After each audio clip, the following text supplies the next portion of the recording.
بسم اللہ الرحمن الرحیم۔ میں اس وقت موجود ہوں جی حضور فیض عالم حضرت علی بن عثمان بن علی الحجویری المعروف حضور داتا گنج بخش رحمۃ اللہ تعالی علیہ آپ کے مزار اقدس پر میں موجود ہوں، اور میں مزار اقدس پر سلام کرنے کے بعد اگر یہ ویڈیو میں آپ کے سامنے نام آ رہا ہو فاروق احمد لینارڈ انگلستانی، میں ان کی قبر مبارک پر موجود ہوں، اور یہ وہی فاروق احمد ہیں کہ جو پہلے لندن میں رہتے تھے، انگریز تھے، بس مسلمان ہوئے کسی طرح، اور جب مسلمان ہونے کے بعد انہوں نے قرآن پاک کا مطالعہ کیا، اور جب قرآن پاک کا مطالعہ کرتے ہوئے حضرت سلیمان علیہ السلام کے اس مرید، اس غلام حضرت آصف بن برخیہ کو پڑھا کہ کس طرح وہ ملکہ بلقیس کا وہ جو تخت تھا وہ اتنے فاصلے سے لے کر آئے، تو یہ ان کی عقل ایک بڑی حیران تھی۔ قرآن پاک میں واقعہ بھی موجود تھا کہ وہ ملکہ بلقیس کا تخت پلک جھپکنے سے پہلے یہ آ کس طرح گیا۔ خیر چلتا رہا، تو جنہوں نے مسلمان کیا تھا وہ ذرا یہ جو عشق کی وادی اور تصوف کی وادی ہے، وہ لوگ اس سے ذرا کافی دور تھے، ان کے معاملات ذرا اور طرح کے تھے۔ وہ کسی طرح انہیں پاکستان لے کر آئے کہ آئے ذرا آپ کو پاکستان دکھاتے ہیں، اپنا مرکز دکھاتے ہیں کہ کس طرح وہاں پر ہم دین کی خدمت کر رہے ہیں۔ مختصراً وہ گھومتے گھماتے جب گاڑی حضور فیض عالم کے مزار اقدس سے باہر سے گزری نا، تو جب انہوں نے فاروق احمد لینارڈ انگلستانی نے جب رش دیکھا تو وہ پوچھنے لگے یہ جگہ کون سی ہے؟ تو وہ لوگ کہنے لگے نہیں نہیں یہ جگہ کوئی نہیں ہے، بس آپ اسے چھوڑیں، یہاں پر بس وہ لوگ آتے ہیں یہ شرک و بدعت والے معاملات۔ انہوں نے کہا نہیں، اس جگہ سے مجھے شرک کی نہیں، اس جگہ سے مجھے اصلی حقیقی ایمان کی خوشبو آ رہی ہے۔ خیر وہ فاروق احمد لینارڈ انگلستانی آپ اندر آئے، آپ آ کے بیٹھے۔ اب آپ کے ذہن میں وہ سوال اپنی جگہ موجود تھا کہ ملکہ بلقیس کا وہ تخت آیا کس طرح۔ اسی اثنا میں ایک بزرگ پاس آئے تو انہوں نے آگے پیچھے پوچھا جی کہ آپ ٹھنڈا لیں گے گرم لیں گے، اور چونکہ یہ فاروق احمد رحمت اللہ تعالی علیہ لندن کے سے، تو انہوں نے کہا جی اگر کوئی چائے کافی مل جائے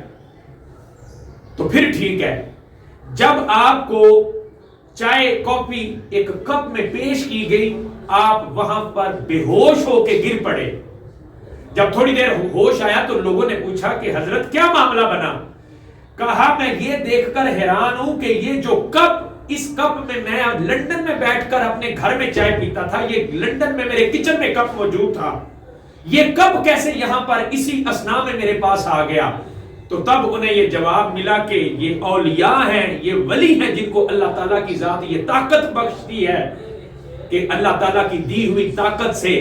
وہ یہ سارے کام کر سکتے ہیں۔ پھر حضور فیض عالم کی وہ بارگاہ میں رہے، یہاں پر خدمت کی، حضور فیض عالم کی بارگاہ سے فیض لیا، اور پھر حضور فیض عالم نے انہیں یہ فیض عطا کیا اور ان کی خدمت کا یہ صلہ دیا کہ آج وہ حضور فیض عالم کے پہلو میں اس قبر مبارک میں وہ مدفون ہے۔ یہ قبر مبارک بھی آپ کے سامنے ہے، اور اگر آپ نام دیکھیں تو فاروق احمد لینارڈ انگلستانی، تو یاد رکھیں جب اولیاء کسی پر اپنا کرم فرماتے ہیں، جب اولیاء کسی پر اپنی نظر کرم کرتے ہیں، تو پھر یاد رکھیں عقل کے بند دریچے کھل جاتے ہیں۔ اور جس طرح فاروق احمد رحمت اللہ تعالی علیہ کے ذہن میں وہ سوال تھا ملکہ بلقیس والا، لیکن جب اس ولی کی بارگاہ میں آئے تو یاد رکھیں کسی مفتی، کسی عالم کے پاس جانے کی ضرورت نہیں پڑی، بلکہ حضور فیض عالم نے ایک سیکنڈ میں